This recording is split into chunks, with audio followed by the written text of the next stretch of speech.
رضی اللہ عنہ تو کہتا ہوں لیکن دل پہ پتھر رکھ کے کہتا ہوں، صدقے جاواں کھوتے نو کی پتا گلو کند کی ہوں،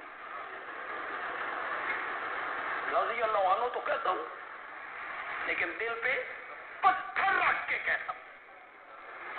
تیرے رضی اللہ عنہ کہنے سے نہ کہنے سے کیا نقصان ہو جائے گا معاویہ کا؟ تو رضی اللہ عنہ اگر معاویہ کے نام کے ساتھ نہیں کہتا، معاویہ کوئی محتاج ہے تیرے رضی اللہ عنہ کا، اس سے رب راضی، رب کا نبی راضی،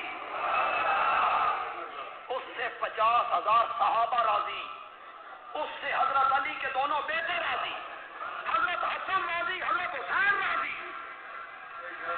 میں دل پہ پتھر رکھ کے، حضرت حسن نے جو ان سے سلو کی تھی، انہوں نے کیسے سلو کر لی؟ میرا دل نہیں مانتا رضی اللہ عنہ کہنے کو۔ حضرت علی کے دونوں بیٹوں نے سلو کی، دونوں بیٹوں نے سلو کی، آگے سے بکواس کرتے ہو۔ یہ سلو اسی طرح جس طرح حدیبیہ میں ہوئی، میرے نبی نے بھی تو کافروں کے ساتھ سلو کر لی تھی، تو اگر حسن نے سلو کر لی ہے تو یہ کون سی بڑی بات ہے؟ اور پاگلوں، میرے نبی نے سلو کی تھی، ان کے ہاتھ پہ بیعت نہیں کی تھی، ان کی حکمرانی کو نہیں مانا تھا، میرے نبی نے صرف سلو کی تھی۔ اور حضرت حسنین کریمین رضی اللہ تعالی عنہما حیدر کرار کے دونوں لال، انہوں نے سلو بھی کی، بیعت بھی کی۔ کرے انکار کوئی بندہ؟ کرے انکار؟ ایک طبقے نے کہا تقیہ کیا، وہ جو شین تھے ان کا تو آسان جواب ہے، تقیہ کیا۔ ہم نے کہا بڑے بھائی نے تقیہ کیا، یزید کے مقابلے میں چھوٹے بھائی نے تقیہ کیوں نہیں کیا؟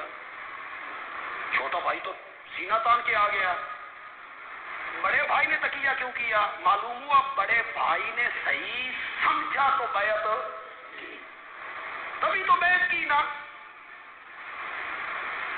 تیرے رضی اللہ عنہ کہنے سے یا نہ کہنے سے کیا فرق پڑتا ہے؟ والسابقون الاولون من المہاجرین والانصار، یہ ذہن میں رکھیں، معاویہ مہاجرین میں شامل ہے، یہ ذہن میں رکھیں، کوئی کبھی موقع آیا تو میں اسے ثابت بھی کر دوں گا۔ معاویہ نے ایمان قبول کر کے مکے سے ہجرت کی تھی۔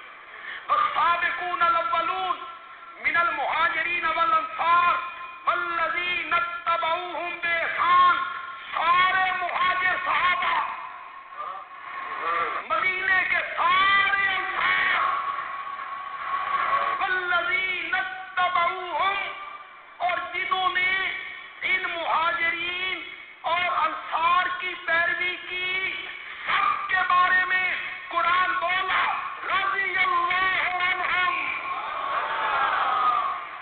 رضی اللہ عنہم ورضوا عنہ، وہ اللہ سے راضی ہو گئے، اللہ ان سے راضی ہو گیا، وہ اللہ سے راضی ہو گئے۔ اعد لہم جنات، اللہ اکبر۔ میرے مرنے کے بعد میرا فیصلہ ہونا ہے، پتہ نہیں کیا ہو،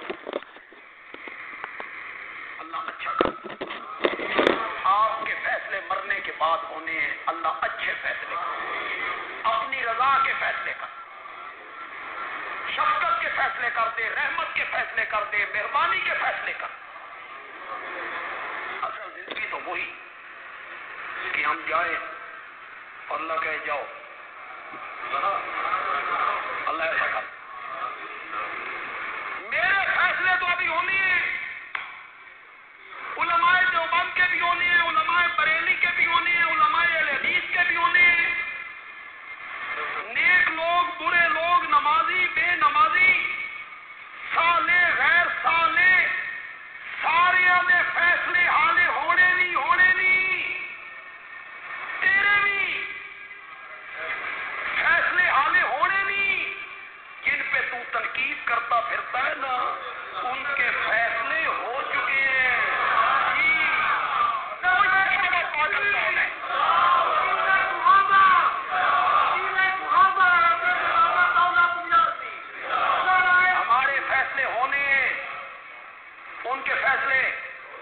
بولو یار زور سے بولو. اور فیصلے بھی یوں اعد لہم جنات اعد لہم اعد کا میں نے تیار کیے ہیں اللہ نے ان کے لیے باغات اعد تیار کیے ہیں. اگلا معنی آپ خود کرتے جائیں. اعد لہم جنات تجری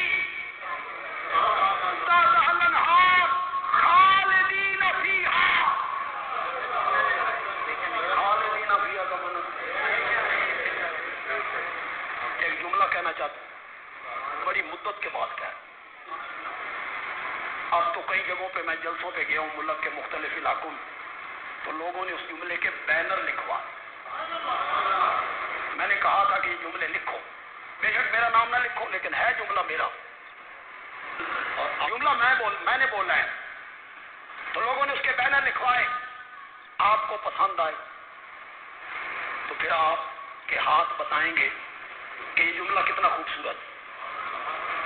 اعد لہم جنات کہو یار اعد لہم جنات تجری تحتها الانہار. بندیالوی کہتا ہے صحابہ کو جنت کی اتنی تلاش نہیں تھی جتنی خود جنت کو صحابہ کی تلاش تھی. اعد لہم جنات تجری تحتها الانہار خالدین فیہا. آسمان دنیا نے انبیاء کے بعد صحابہ جیسے لوگ آج تک کبھی نہیں دیکھے. تم بدقسمت لوگ ہو جو بھونکتے رہتے ہو, بک کرتے رہتے ہو بدبختوں. کن لوگوں پر جو میرے نبی سے مسافے کیا کرتے, میرے نبی کے ساتھ دسترخوان پہ بیٹھ کے اکٹھے کھانا کھایا کرتے, سواری پہ پیچھے بیٹھا کرتے تھے, میرے نبی کی دعائیں لیا کرتے تھے, میرے نبی کے پیچھے نمازیں پڑھا کرتے. تمہیں شرم نہیں آتی ایسے لوگوں کے خلاف بک کرتے ہو, ان کی غلطیاں چنتے رہتے ہو. پتہ نہیں بات اس طرف کہاں سے نکل آئی یار.